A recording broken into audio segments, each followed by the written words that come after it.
Pitt. I'm part of the original Moho group from, I guess, 1980. I moved from Montreal to Toronto in 1980, and I wanted to get into musical theater. So my friend Toots, real name Debbie, knew somebody who knew Doug Balfour, piano player extraordinaire. So anyway, I went over to Doug's apartment. He lived in a street level apartment on Sussex near Spadina with bars on the windows. And I went in and I noticed that right away the piano was beautiful, an upright, beautiful piano. And he had a mattress on the floor in his bedroom. Not that I ever went in, but I just walked by. And then he had a bust of Elvis on the fridge. So we ran through a few tunes, and he said, well, I'm musical directing this show at the Cambridge Motor Hotel on the airport strip that Frank Ruffo and Bob Ainsley are putting together. Why don't you audition? So I said, oh, okay. I was a little bit nervous.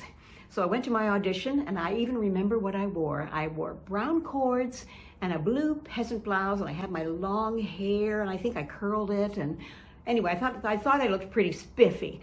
So I sang something. I don't remember what I sang. I might have sung something classical. I don't remember.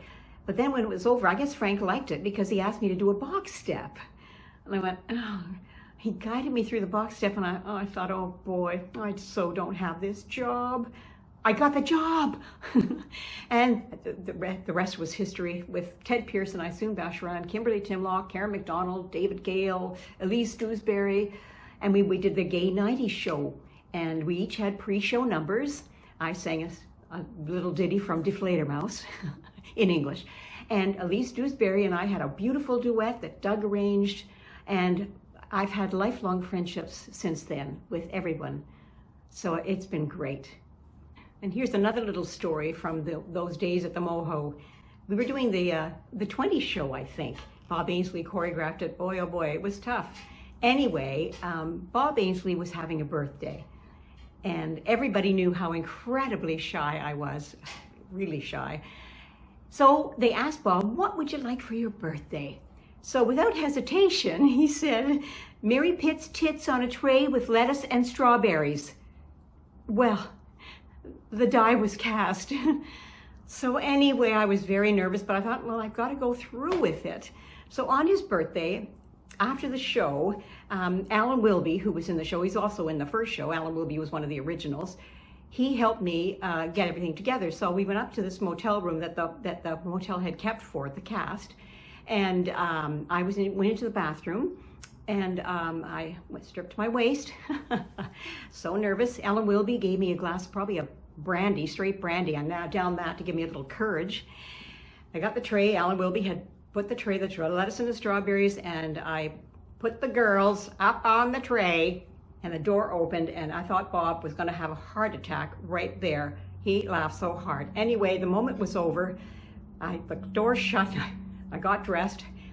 So there was my my introduction to my boobs on a tray with lettuce and strawberries.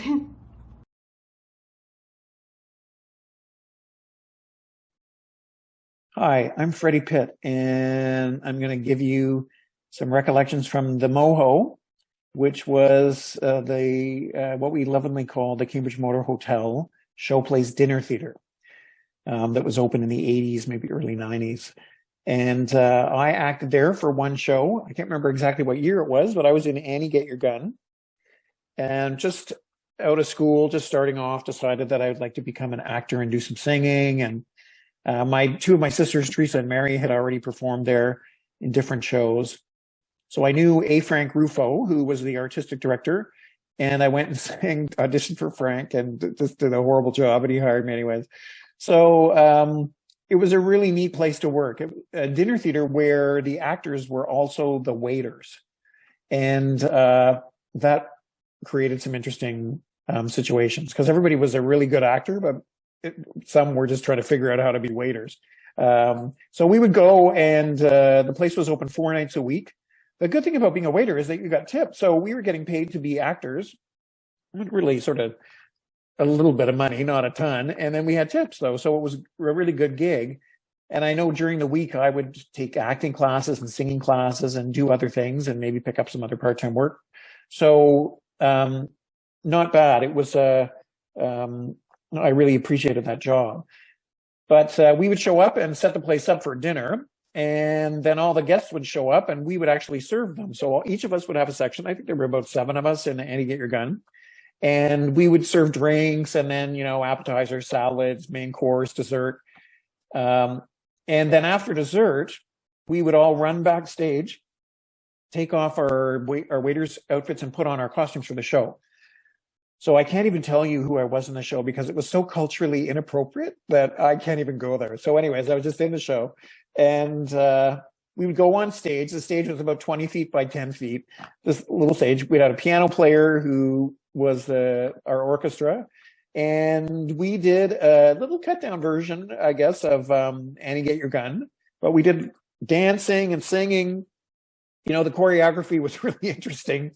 You know, this famous move of A. Frank's that was basically a box step, I think, in a group of people.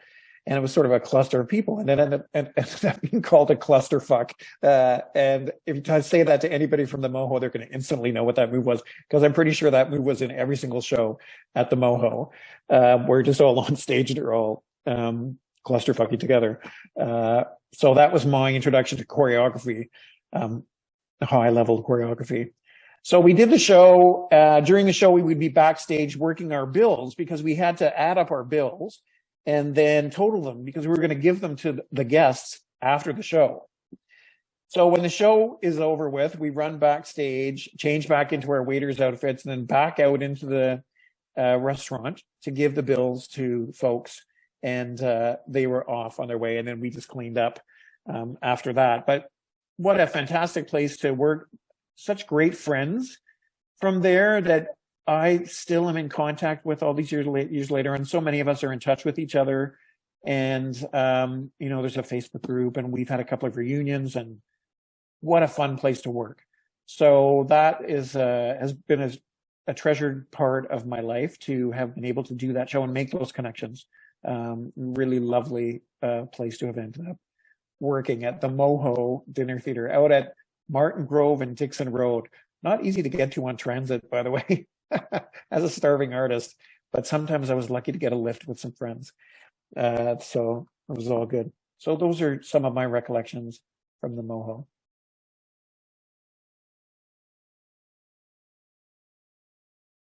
Sending you lots of love from Berlin. So the first story was a kitchen story. We were all waiting on tables. I can't remember what show it was, but we were all waiting on tables. And I walked into the kitchen. And if you remember, when you walked into the kitchen, there was a big, long hallway to your right. Remember with that big yellow floor. And then on the other side of that was the kitchen where we would get all our food from. And I walked in and I turned to look down the hallway and there was the cook coming toward me. And he tripped. And in his hands, I don't know if you remember this, but there's these big aluminum bowls and he had all of the salad in there for everybody. That was the salad for the evening. And he tripped and the salad, all of it, fell on the floor.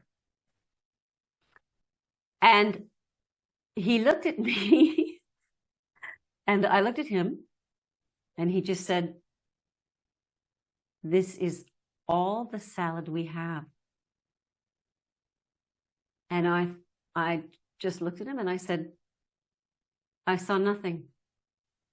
and I walked away and I thought, oh, that's terrible. And I won't mention his name, protect the guilty, but I walked up to everybody in the cast one by one and it was like, stay away from the salad. Salad got served and only the two of us ever knew that. So that was a pretty shocking story. And I still feel guilty about it to this day. But you never know what's going on in a restaurant behind your back when you're not paying attention. And the second story, because I have to check my notes. Oh, this is a good one. I had been to the dentist. And the dentist, you remember those old dams that they used to pry your mouth open with at the dentist with a big gum, like a big gum thing, like a rubber thing with steel rods and stuff. And so the dentist had my mouth open for over an hour and my jaw was really sensitive. And when she was finished, it slammed shut, it snapped shut, it locked. For 2 whole years, I couldn't open my mouth properly. And I remember one night being on stage and I was in the wrong spot. So I got in the way of Jerry Farrell's fist. She just did this big grand gesture and caught me in the jaw. And she whacked my jaw so hard, it cracked my jaw open. And I had been experiencing a lockjaw for 2 years, and suddenly, wah, wah, wah, wah, my jaw was hanging open. And I was just like, I was completely out of the show in this minute because my jaw was open. I walked into the dressing room and I was like, and everybody's, what's wrong? What's wrong? I was like, no, it's great. Jerry just punched my jaw open. It was great. So it was because of Jerry Farrell that now I can open my mouth a little bit wider than maybe one, maximum 2 fingers. So that was a cool story. I remember that night. Now I was playing Poopsie in the pajama game. And the girl that was slated to play Poopsie got another job and she had to leave immediately. And I had maybe two, maybe 3 days to learn the show. And I remember that night that we all had to wait on tables, dinner theater. So we'd all wait on tables, do the show, and then come out in the break, wait on tables again, serve some drinks, go back into the show, and then come out and cash out and end the evening. It was hard work. It was fun though. And that night, the room was sold out. So not only was I just like, learning the show, but I had to wait on tables. And I remember going into the show, and Kathy and Jerry reminded me of this, and I walked into the dressing room, and I don't think I'd ever seen the show. I'd just done it in the rehearsals with them. But I looked up at everybody and I said, can anybody tell me what I'm supposed to wear? I had no idea what I was wearing. And I don't think I had tried anything on. It was all so fast. So that night I was just bunny in the headlights. And I remember I missed an entrance. And I went in and there was this big meeting going on, a union meeting or something. And within the pajama making company.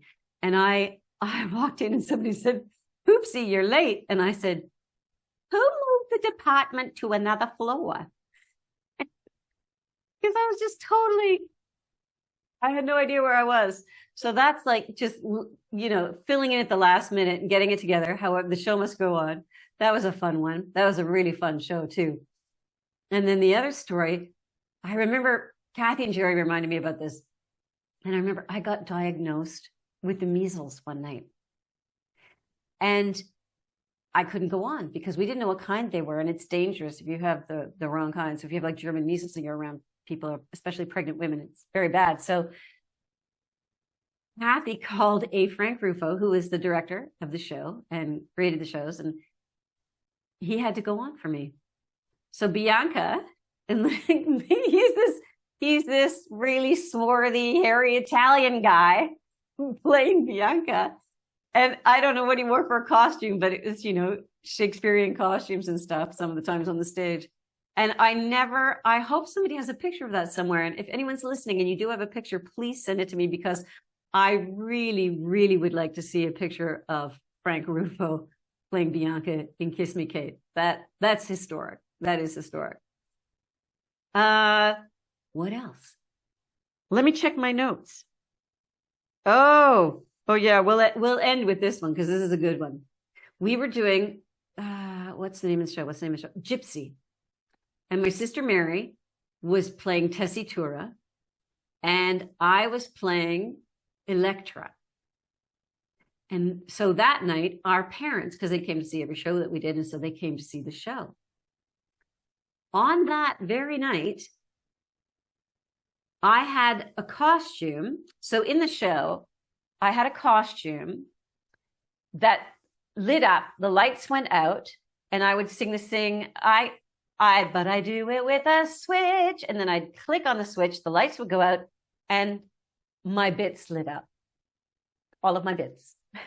And my special bits lit up. And that night, the costume, the electric switch, the battery switch on the costume broke. So again, Frank Rufo had to borrow a costume, and he borrowed it from a drag queen. So it didn't fit me, and I didn't have a chance to try it on beforehand. I put it on, and it was like cut like this, like French cut, had nothing on this. This was like, and it was like I was wearing dental floss that lit up. And my parents were there last night, and this costume did not leave much to the imagination.